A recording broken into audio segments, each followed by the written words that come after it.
All of you today. Nice to see you. Nice to have you. Thank you so much for being here. And today, I want to talk to you about, that's right. I said I want to talk to you about,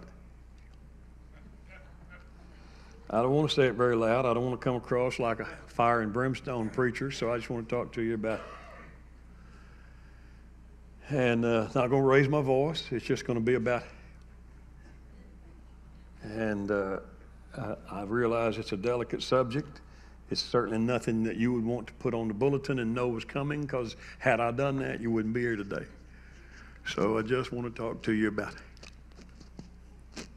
To get to where I want to go today, I got to talk to you about imagine. The imagination is something wonderful. I use this word a lot when I'm doing studies or writing blogs or doing my daily devotional things I put out on email. If I don't have your email address, give it to me and I'll wake you up every morning about 5:30. And a lot of times if you read some of those, you'll notice that I use the word imagine. Imagine, and then I'll describe something I want you to get in your brain. It's a fascinating concept, the ability to imagine. Albert Einstein made a profound statement. I find it profound. He said, imagination is more important than knowledge, for knowledge is limited to all we now know and understand, while imagination embraces the entire world and all there ever will be to know and understand. A quick little lookup of the definition and parameters of imagination read like this.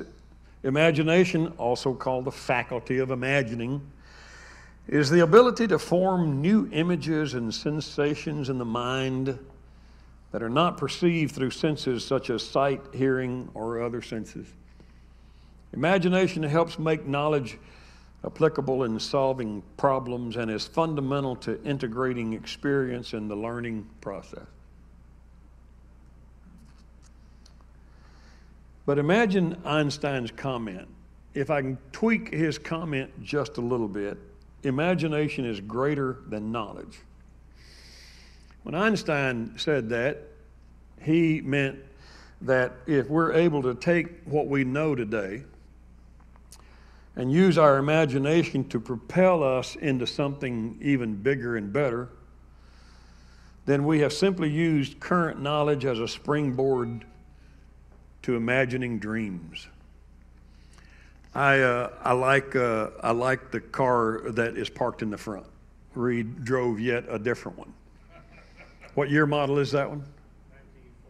1940 LaSalle, parked at the front. 1940. Do you know why cars don't look like that today? They should, but you know why they don't? Because somebody's job was to imagine. We know how to build a combustible engine. We know how to put it on a frame and a chassis and put a body around it. But I wonder what else we could do. I think Terry drives a Prius. I think she still does. It's a combination electric motor and gas motor. How cool is that? She has to stop at the gas pump about once every 6 times. Imagine that. Well, somebody did imagine that. It's why they combine a little electric motor with a gasoline motor. And eventually, they might all be electric. A good friend of mine just bought a Tesla a year or so ago. He couldn't wait to get it. Found a wonderful $80,000 Tesla that had just been the car of his dreams. If you're not familiar with it, it's a totally electric, no gas and electric. Hot car. Hit 0 to 60 in probably 3 seconds. It's somewhere about that fast, honestly. No sound of a motor, just your head against the headrest and you're at 60 and still going. And he sold it a few months later because the range is so limited. If you want to go to Colorado, you're going to have to stop over in Dallas and recharge it for a couple of hours. And then you'll probably have to stop over in Amarillo and hope you can find a plug that'll fit it and charge again for a little while. That makes it a little inconvenient for the guy who can just whip into a station and fill up with gas. But don't worry, the imagination is working. And somebody's going to get us in a totally quiet, totally voice-activated. Oh, you want an imagination? I'll tell you what I imagine. I imagine a car that doesn't have a key and doesn't have a motor, just magnets or something out there. And I just walk up to it and say open, and the door opens, and I get in. And then I say close and lock, and it closes and locks. And then I say map, please, and the map comes up. And then I say I want to go to Hobby Lobby, which I don't, but that's the way I get home, you know. One of those little safety factors. I don't ever put my home address in my GPS stuff. I just say Hobby Lobby near me. And then I know about how long it's going to take me to get to my home. So if you steal my phone one day, you won't know my address. You'll think I live at Hobby Lobby. I just want to get in a car and say Hobby Lobby on whatever street, and it says 45 minutes. And I say, okay, let's go. And then it lifts off the ground, gets above treetops, gets me there. Why can't we do that? I like the little quad helicopters. They're so stable now. They can fly up and take pictures. Travis can spy on his entire neighborhood, and probably has. He could probably fly it from his house to the church. Doesn't it have about that much range? He could probably literally sit in his yard and fly a little helicopter over the church and take pictures and then fly back. Probably. He won't try it because he's afraid it'll go down in a cow pasture somewhere, and then he won't be able to go in and retrieve it. Send your son. That's what you got sons for. If you're afraid of the bull, send your son. No, just talk to it. It won't charge. Just say, hello, El Toro, and then go get it. And that's actually not a bad idea. We might both try that this afternoon. That would be fun. But I love the imagination is crazy. I thought I was going to be an engineer when I first started working. It's what I wanted to do. It's what I wanted to be until I started taking physics in college. And then I thought, ooh, this is rough. Yeah, you have to think about speed or velocity and mass. But it's so interesting and so challenging. And the brain, the stuff that I drew when I was young, they simply use that as a springboard to build cooler stuff now, all computerized. When I started, it wasn't computerized. And we built food processing machinery and drilling rigs for mines that just drill a hole and plant a charge and then back out of there. And it's so cool. I've drawn the entire blast hole rigs that ride down low, lay it down flat, and ride them in there. Now those things have screens and computerized technology that's absolutely astounding. Why? Because somebody's imagination was bigger than somebody else's. One generation builds what it knows to build, and then somebody imagines what else could be. And every so often we just keep expounding and expounding on the imagination. There's nothing wrong with imagination except for the way sometimes society presents it. And society's practice has been imagination is greater than truth. Now I know Einstein used the word knowledge, but let's substitute the word knowledge with the word truth. And you're going to start understanding what I want to tell you today before you leave. Sometimes we like to think the imagination is greater than truth. We don't have to start with what we have. We don't have to start with what we know. We can throw out everything that's been up to this point, and we can imagine everything new. I heard a politician actually make that kind of comment recently. The danger of that is that sort of reveals to us two sides of imagination. You got a light side and a dark side, for lack of a better description. Essentially what I'm trying to tell you is that when imagination is based on knowledge, it will result in greater discoveries. But when imagination is based on fantasy, it leads to greater fantasy. Remember this song by John Lennon? Imagine there's no heaven. Wish I had my ukulele, I'd play it for you. Imagine there's no heaven. It's easy if you try. No hell below us, above us, only sky. Imagine all the people living for today. Hey, hey, hey, hey. You may say, I'm a dreamer, but I'm not the only one. I hope someday you'll join us. Wasn't that a sweet song? It's so sweet. I've sung it a few times. I like it. It's pretty cool. But if you really think about what it's saying, imagine. Throw out everything you've been told. Throw out that scary sermon from your childhood from that guy who preached about fire and brimstone.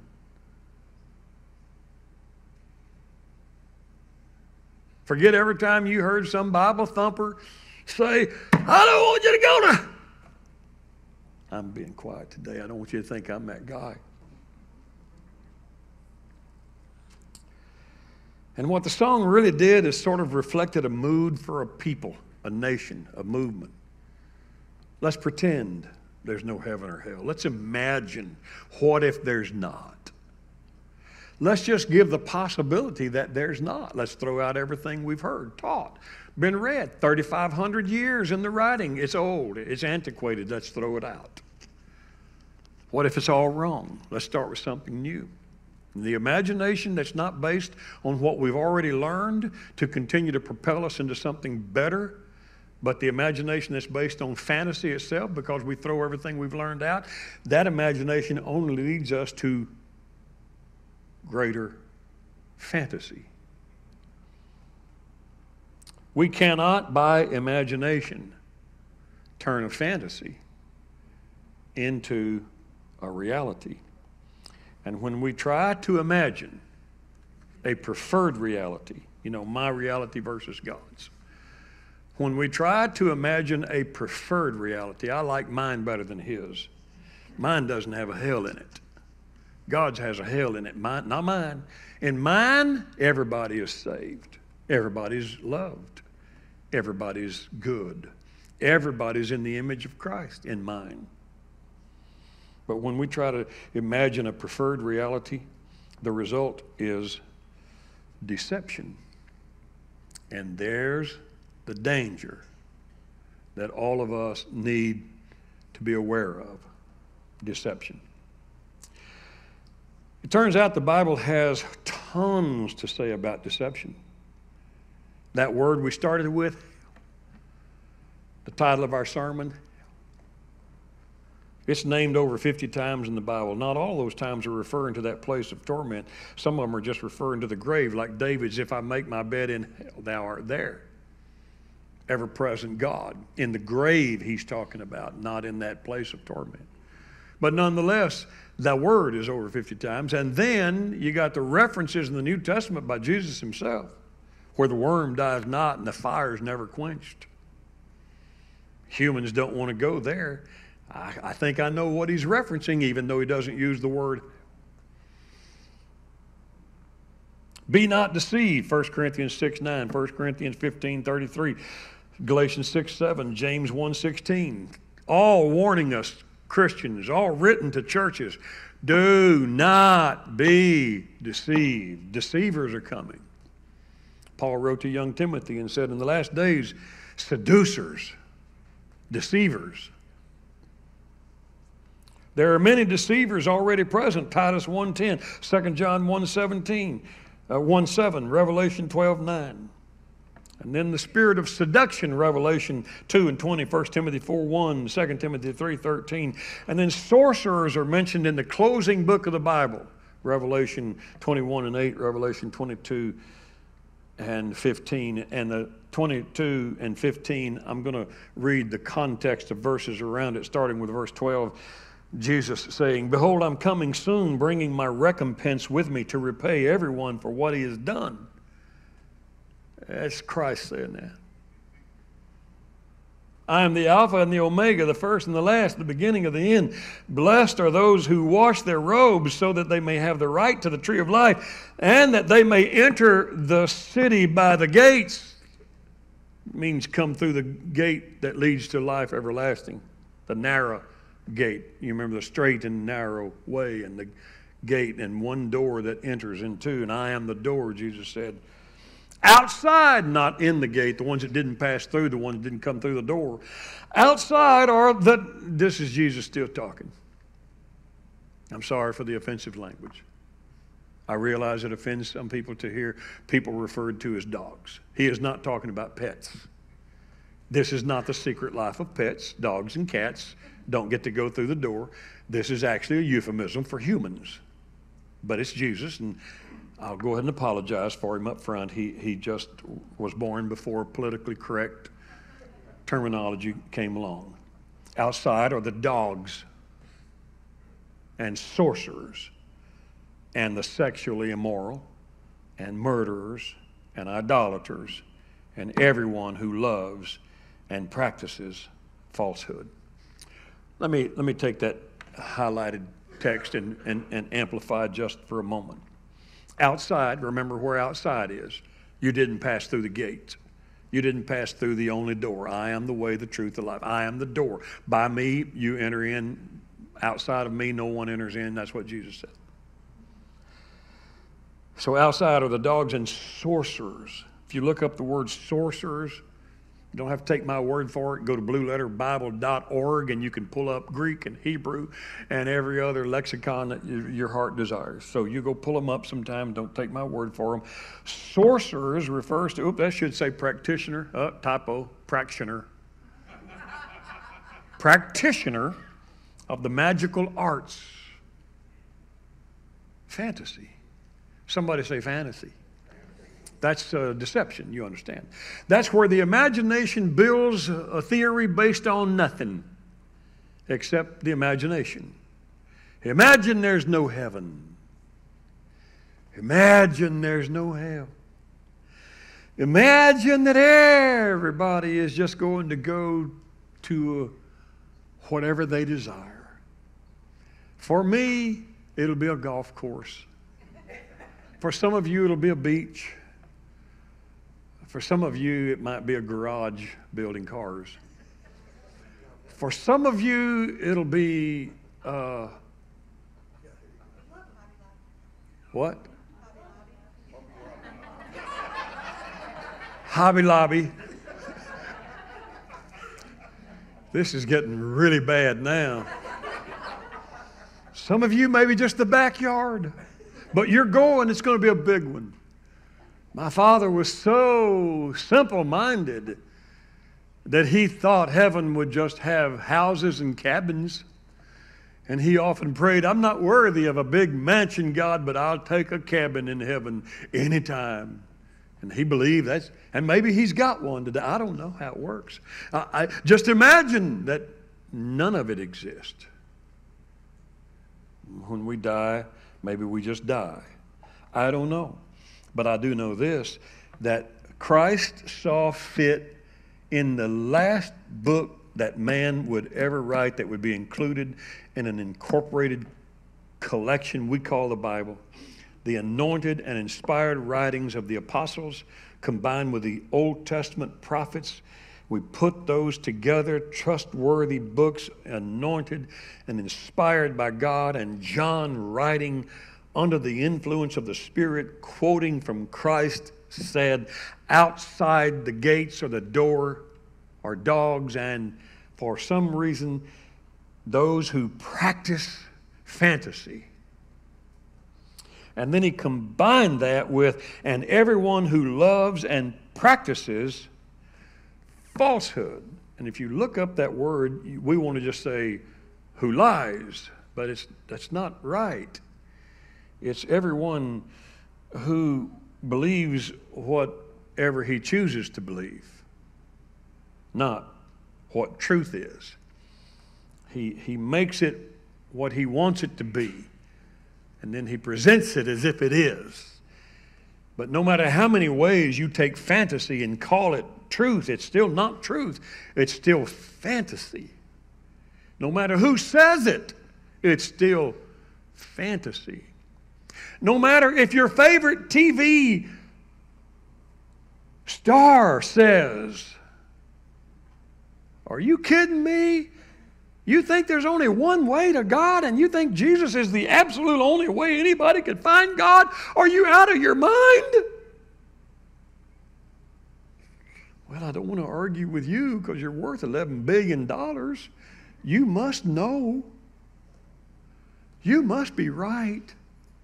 Doesn't matter what you're worth, how famous you are. If you create something out of nothing, you still have nothing.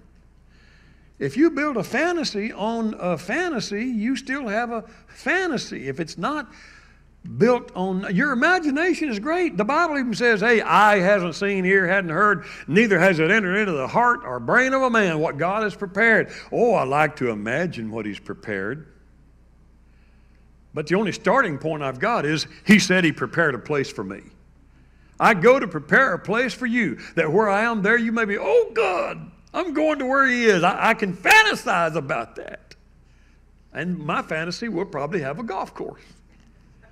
And green grass nobody has to mow. Perfect greens. Are you kidding me? Thank you. Thank you, God. But at least I'm building it on a promise He made. I'm going to prepare a place. Hey, I don't know how long it took Him to prepare this one that we're living in now, but it's pretty cool.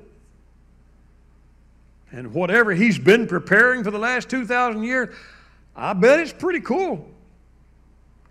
I don't know about you, but man, I love standing up in the mountains on cold winter nights and seeing stars. I mean, you can't see them down here. If you hadn't been out of Houston in 20 years, you've never seen a star. I mean, look up. Okay, you can see Venus once in a while, but, you know, that's about it. Man, you forget. You get up in the mountains away from the smog and pollution and the clear. And you're like, oh, my Lord, look how many stars there are. They're everywhere. There are millions of them. And they are.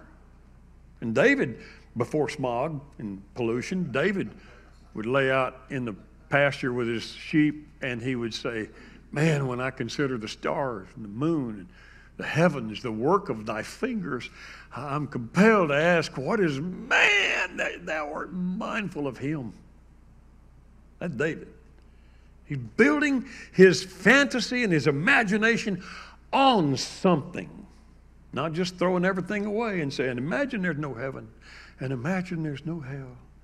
Everything is just nirvana and peace around us. Here, smoke another, drag a little bit on this one here, and you'll see what I'm talking about, and hell will disappear. There'll be no consequence to anything you do. Chill out. Farm out, Skull brother. It's all right. Somebody asked me the other day about marijuana. I said, don't ask me about marijuana. I'm a Vietnam veteran. I'd rather they ban all alcohol in the country and accept marijuana, because I never saw potheads trying to kill anybody in Vietnam, and drunks did every night. It's a crazy world we live in. But if you don't have some truth and concrete and foundation for your mind to dwell on, you're just going to dwell in fantasy about what might be. Are you with me now? Trying to be as sweet about this as we can to get to the conclusion here in a moment. Here's the reality. But as for the cowardly, this is Revelation 21:8. But as for the cowardly, the faithless, the detestable, as for murderers, the sexually immoral, sorcerers, idolaters, and all liars.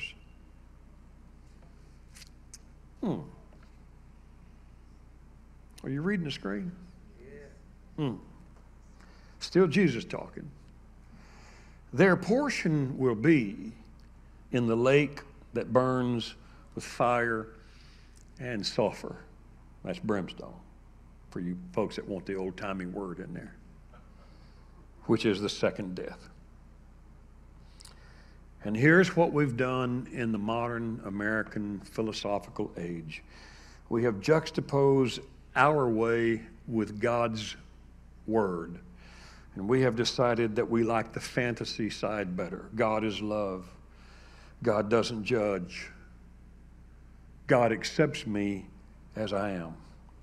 I don't know if I want to serve a God who could send anybody to hell. What kind of God would do that?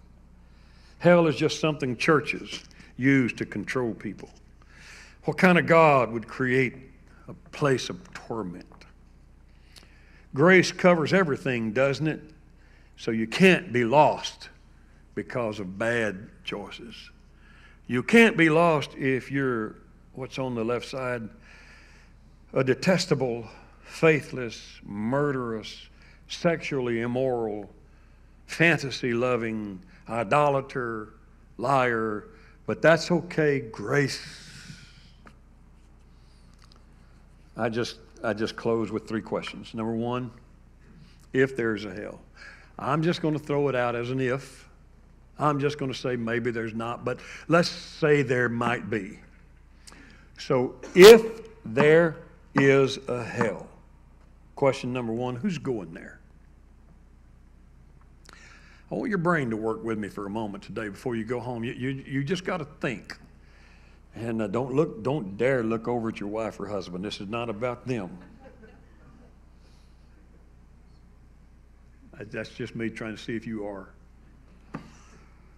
Who's going to hell if there's... Let your imagination assume there might be a hell, since the Bible describes one. Since Jesus himself said there was one. And so to believe there's not one, you have to believe Jesus was deluded, an imposter, a liar himself, or you have to believe there's a hell. So if there's a hell, who's going there? Do you know anybody that might be? Do you think Hitler might go to hell? That sorry, pitiful butcher of humanity. Do you think Hitler is going to pull his chair up and sit at the same banquet table, the marriage supper of the Lamb, side by side with a few million Jews that he had gassed and tortured and killed? You think the grace of God is such that that unrepentant, detestable, pitiful piece of human flesh would still somehow be pulling his chair right up next to a person that he executed? Do you think that a Muslim terrorist who beheaded a Christian last year, hundreds of thousands of which have happened, by the way, our media is so careful to say nothing, 800,000 Christians in Baghdad alone, annihilated, exterminated, fled, trying to give their children to people to get across the border into Turkey when Bush made his rampage into Iraq, and then realized that it might have, they'll never admit it, but they realized at least under that dictator Saddam Hussein, he guaranteed freedom for people of different religions, and there was an 800,000 Christian population in Baghdad under Saddam Hussein. But not today, and not because they moved out to the suburbs. Do you think those terrorists who went in there and beheaded them in front of their children so their children would denounce Jesus, or raped them in front of their families so that their families would cave in and accept Muhammad and renounce Jesus, do you think they're going to pull their legs under the same table that Christian believers who died at their hand? Because that's just the way God is. Heaven's just a place for everybody. You don't want to put anybody in hell, but you don't have to. Just be big enough to say, well, I wonder if Jesus was really talking about people. Maybe he was just talking about dogs. Surely somebody would not go to hell because they're what? Let's see, sexually immoral? Everybody is. Everybody's doing it. Fantasy. Don't forget, deception. You were warned so many times in the New Testament, do not be deceived by the deceivers. They're coming in mass in the last days.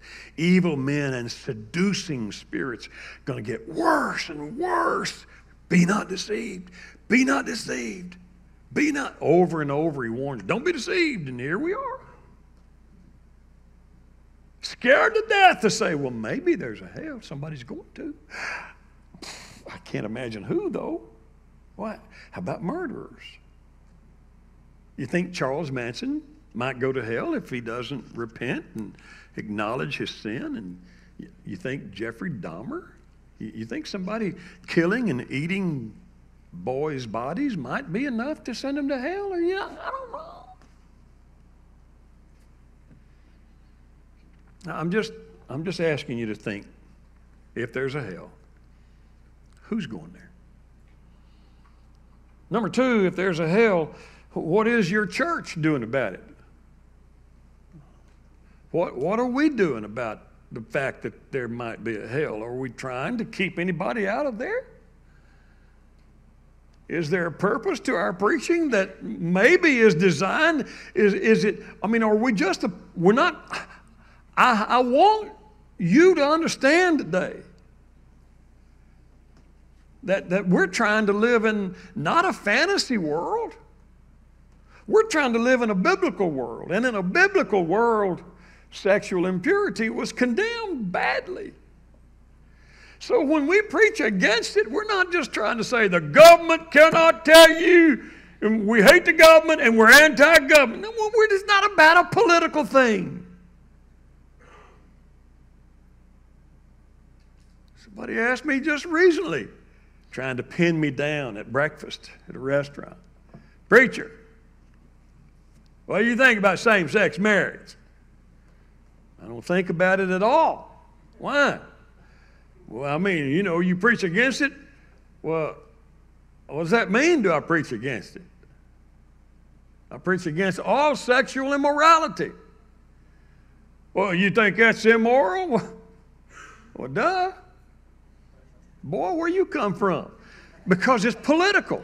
They want to make it a political thing. The Bible's pretty clear. It's not about the government. I don't care if homosexuals marry. I don't care if a man has 5 wives. But he's not going to, you know, be an assistant pastor in a church unless that church is already built on fantasy instead of truth. And not because, well, we're just going to be the last holdouts against the government. No, we're not. We're trying to keep people out of hell. Because I think there is one. I might be wrong. But if there is a hell, and if somebody's going there, like Charles Spurgeon said, shouldn't they have to go there climbing over my kicking and screaming body? Shouldn't I be kicking and screaming and grabbing and holding and making it hard for them to go to hell if there is one? I would tell every one of you and every young person who's listening to the wrong kind of TV, there's no right kind of TV. I don't mean this as a slam like you're watching bad stuff. There is no right TV. Every television show is going to continue to propagate immoral sexual relationships. Everybody's going to shack up with everybody. Same-sex marriage is going to be in every TV show. Homosexuality is going to have to be in every show. There is no good TV anymore. Just say it and be honest about it. And we're going to watch it and we're going to wink at it and say, oh, my Lord, and we're going to cover our little kids' eyes and we're going to say, well, now, just so you know, we don't necessarily condone that. We watch it for an hour, but we don't necessarily condone. That's the way it is. But, man, not here. You're going to have a hard time enjoying what you watch and remembering the preacher who got up and told you there are some things that might send somebody to hell if there is a hell. And I'm not going to let you go without a fight. If you want to shack up, hey, I'll pay your marriage license $72 to keep you from doing that. If you want to have a wedding, I'll give you a couple of $1,000s to have a wedding just so you do it right. Hey, if you've been hustled and seduced by a teacher on homosexual behavior or anybody else in your family and you just don't have anybody to talk to and you're scared to talk to somebody in your family, my phone number's in every Sunday bulletin. My cell number's out there. I beg you, give me a call. I will sit down with no judgment and talk to you because I do not want you to go to hell if there is one. And my final question is, if there is a hell, what are you doing about it?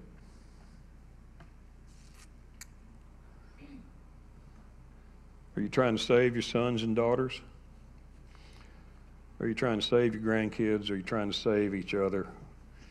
Are you consciously trying to make sure nobody you know and love goes there? Shouldn't they have to go to hell climbing over you and your objections? I don't know if there's a hell, but I know that Jesus thought there was, and Jesus said, everybody who washed their robes, they're going to have a right to the tree of life, that they may enter the city by the gates, but outside are dogs and sorcerers, sexually immoral, murderers, idolaters, and everyone who followed fantasy instead of truth. Stand, please. If there's a hell, I can't leave you today without anything other than this simple request. In case there's a hell, please don't go there. Please don't. Please put your heart and your head in the Bible, and if you don't know anything else to read, just read the red letters in Matthew, Mark, Luke, and John. Those are the things that they quoted Christ as saying. At least start there. Just read what Jesus said. And you'll discover that Jesus really believed there was right and wrong, there was heaven, there was hell. That Jesus himself said, I'm going to go away and prepare a place for you. And then Jesus himself said, there's no way to get to God unless you come through Christ. I'm the door. The only way you'll ever know him is know him as me. And when you call my name, I'm right there, and I'll never leave you, and I'll never forsake you. And outside are sorcerers and dogs and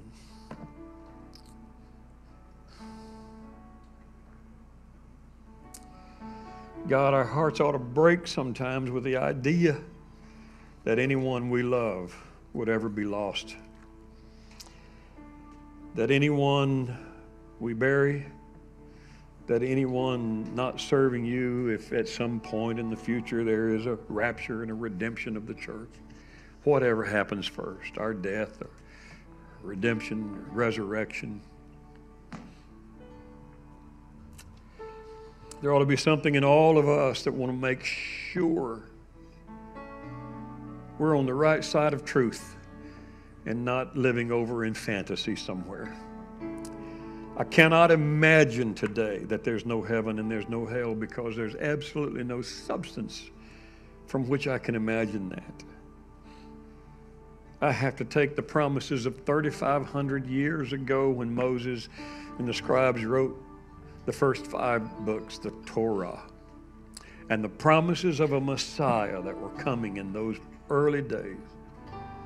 I have to take those for my foundation today and live in reality, not in a make-believe fantasy dream that everybody's okay and there's nothing we can do that's wrong, when you have so clearly said that there's a place we don't want to go.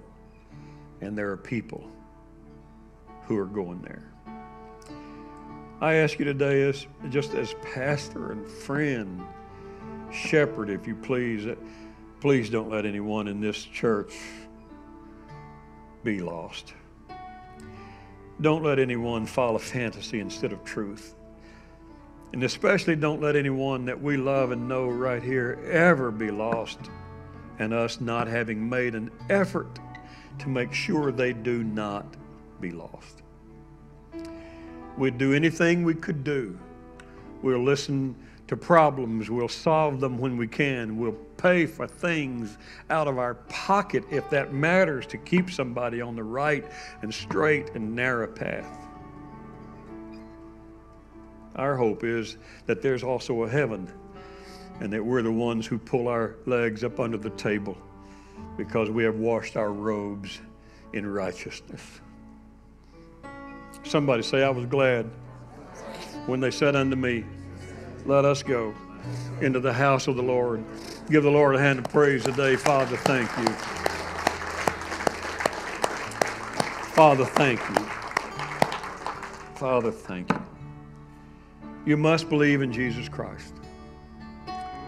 Every starting point for every believer is just that, belief. You must believe that Jesus Christ is God in the flesh, that He is your link to the invisible, unknowable God, the only link between you and the unknowable, invisible God is Jesus Christ.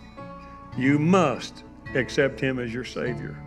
You must embrace His Word as your lifestyle. You must live a separated life. Jesus Himself said, if you want to follow me, deny yourself and take up your cross and follow me. Self-denial is implicit in the gospel of Christ. Say no to the flesh, no to the tempter. Say no to the fantasy that will convince you it doesn't matter what you do, it'll all be okay. It's not okay. And if there's a hell, you will not go there without climbing over those of us who love you. So make sure you believe in Jesus and make sure you adhere to His Word and follow Him. Deny yourself and follow Christ is my prayer for you. God bless you. Shake hands, hug somebody, love somebody. See you next Sunday morning, 10:30.